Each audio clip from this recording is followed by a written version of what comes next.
I am Chef Cassie, and this is Chili Guacamole Burgers. Burgers are an American classic, but we're gonna take this burger and gonna kick it up a notch by adding chili and guacamole. Let's get started by making our patty.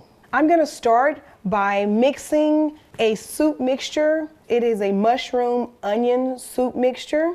And I like to add a little bit of water to it just so it's easier to mix. You don't want to overmix your ground beef because you can make it tough.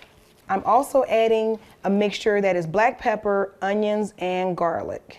Once you've mixed your ground patty thoroughly, it's ready to be cooked. So you want to fill your griddle pan, make sure that it's nice and warm, and then you want to add your patty. You should hear that nice sizzle.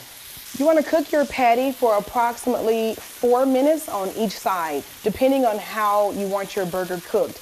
I like my burgers well done. Now we're going to add our patty to our bun, and we're going to top our patty with some yummy chili and guacamole. You can add whatever toppings you'd like. You can add lettuce, tomatoes, or cheese to your burger, or you can enjoy it with just your guac and your chili.